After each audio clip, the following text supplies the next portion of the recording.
Paul, first of all, quick reflection on last week. You said it was a bit of a reality check for the players. Do you think that's hit home this week? Yeah, because we know ourselves. I think, as I said to you after Saturday, I don't think we deserve to win it. But certainly didn't deserve to lose it. So, but we did, because we never concentrated for the whole 94 minutes, and you end up losing a poor goal from our point of view. So, as I said before, you analyse it for 24 hours. Well, I do anyway, and look at it, and then we bounce back as quick as we can. So, as I said before, I'm not going to win every single game, but also the bigger picture, what we've done in the last number of weeks has been great. And we won't win every game, but we're really competitive, which is great, and we play some good football. And as I said before, we won't win every game, but we'll definitely win games.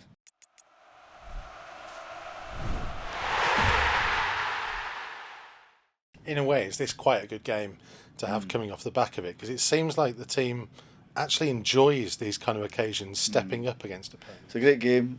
We are playing against one of the favourites to go up, in my opinion.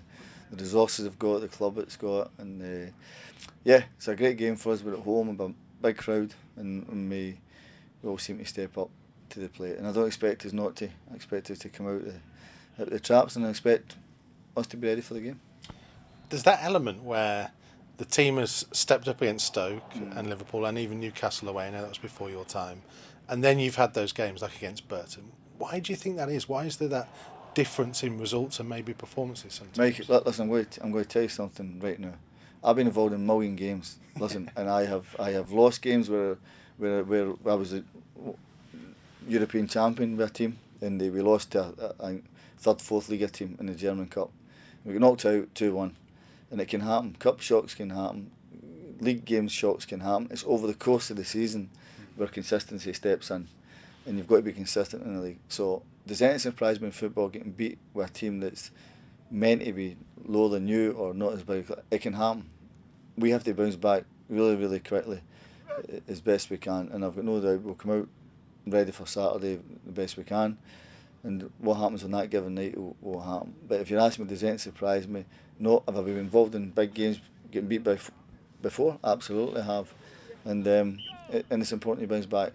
Where I did have a bit of success was you're consistent. As I said before, and that's what you have to do to get out this league, is be consistent.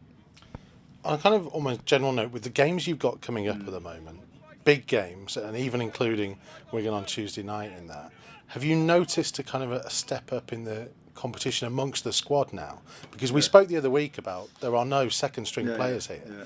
Have you noticed that within the team? I do, and the thing for me, I expect people to perform, and the demand is on them to perform when you play under me. So, but I've got to say that every one of them, they wouldn't have done it at Stoke and they wouldn't have done it at Liverpool if they couldn't do it. So that's why I said to you the other week there about, for me, there's no weak player. Nobody's inferior to each other. We're a team. We're a squad that, and you try to unify everything. And if we do that, we'll have a better chance of success than not. And that's why I never view anybody really who plays under me as weaker as anybody else. And to be fair, the lads that have changed have all performed.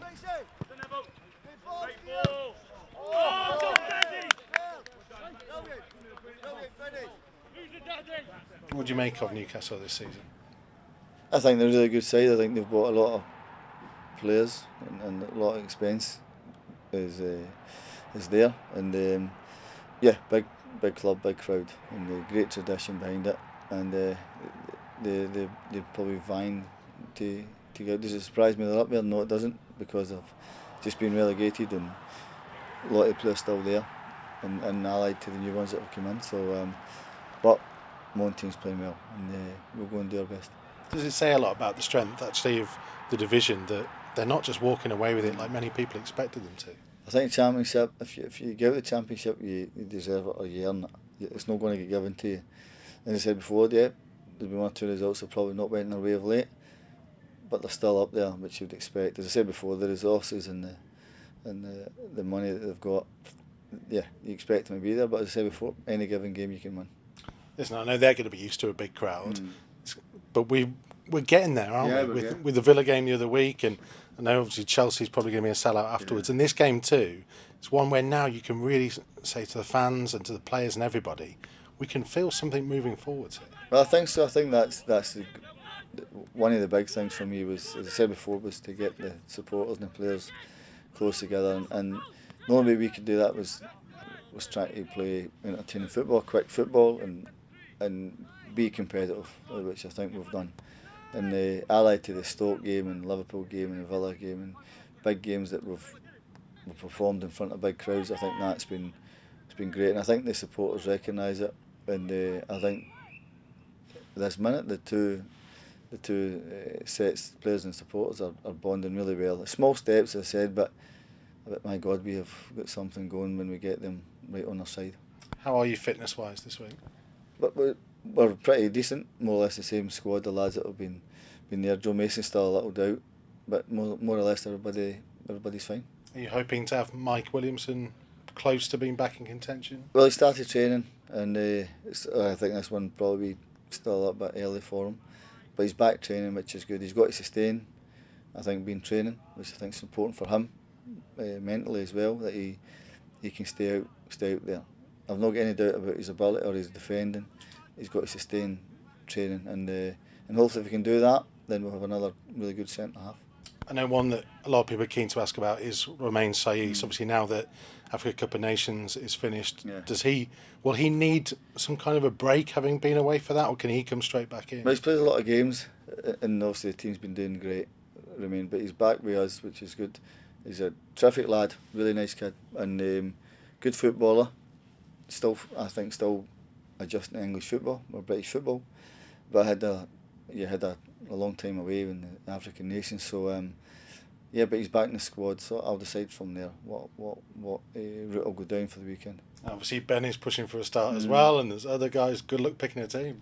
Yeah, as I said before, the younger kids have come in and caused that as well, and Ben, I still think still got a wee bit to go on match fitness, but he's getting there, training well. He needs a little bit more time as well, but he's getting there.